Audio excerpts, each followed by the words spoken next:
Welcome to the Fear and Greed Afternoon Report for Monday, the 27th of February, 2023. I'm Sean Aylmer. Every afternoon, we've got the 5 stories that happened today that you need to know about. Story number 1, the S&P ASX 200 fell 1.1% to 7,224 points today, in large part thanks to big losses in the mining sector. Fortescue fell 7% to $20.81 as it traded ex-dividend. BHP was down 3.2% and Rio was off 3%. No surprises? It's all about commodity prices, with iron ore falling in recent sessions. Away from the miners, the drop was fairly broad-based, with around 80% of the top 200 finishing the day lower. The big banks were fairly flat. CSL and Wesfarmers both fell around 0.8%. South32 fell 3%. Industrial giant Goodman Group lost 2.4%, while Santos was down 2%. Aristocrat Leisure, QBE and WiseTech Global all dropped more than 1%. As I said, very widespread. Story number 2, earnings season is slowly wrapping up. The big one today was Woodside Energy, which reported a near quadrupling of profit thanks to higher oil and gas prices and 7 months of contribution from BHP's oil and gas business. Its share price rose 1.5% to close at $35.13. Kogan.com made a net loss of around $12 million on the back of a high build-up of inventories and a slump in sales. Pathology and medical imaging company Healius announced an interim loss for the final 6 months as demand for COVID-19 tests tumbled. TPG Telecom share price jumped 6% after its full-year result. Lynas Rare Earths, which is the world's largest non-Chinese miner of rare earths, reported a slightly smaller profit. Now, its big challenge are changes in Malaysian rules which won't allow it to process rare earths. Technology play Appen Group's share price tumbled 14% after the group made a loss last year and dumped its targets for 2026. Adore Beauty announced a loss for the December half. Investors didn't like that one. So too did City Chic Collective, with its share price falling 12%.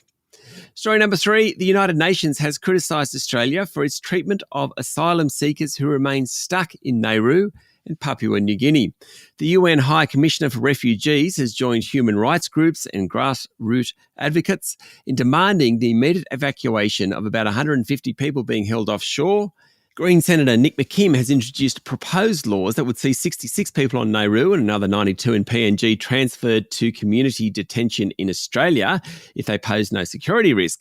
People evacuated to Australia would be provided with access to medical treatment. Now, a parliamentary inquiry investigating the bill has received more than 30 submissions. There is unanimous support for the legislative amendment.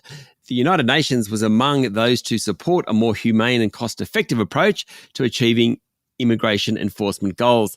The UN lambasted the government, saying it had illegal responsibilities towards the safe settlement of asylum seekers and international rules. Story number 4, Downer EDI share price tumbled 24% today after it delivered a much lower profit, cut its full-year guidance and revealed details of its investigation into errors in its accounts. The integrated services supplier operates mostly in transport and utilities. It had announced late last year accounting irregularities, and apparently earnings from one contract have been misreported since April 2020. It seems that revenue was recognised too early, or as the company put it, prematurely. A big no-no. Its share price, as I said, was down 24% today. And finally, story number 5, the United Nations has warned China of serious consequences if it provides arms to support Russia's invasion of Ukraine. Washington and its NATO allies are trying to dissuade China from providing military aid for the war, making public comments on their belief that Beijing is considering providing lethal equipment, possibly including drones, according to a report in Reuters. Western fears of China helping to arm Russia come as Moscow's forces struggle to make gains around key objectives in eastern Ukraine, and as Kiev prepares a counter-offensive with advanced Western weapons, including battle tanks. That's it for the afternoon report for Monday, the 27th of February, 2023. Michael Thompson and I will be back tomorrow morning with a Tuesday edition of Fear and Greed. I'm Sean Aylmer. Enjoy your evening.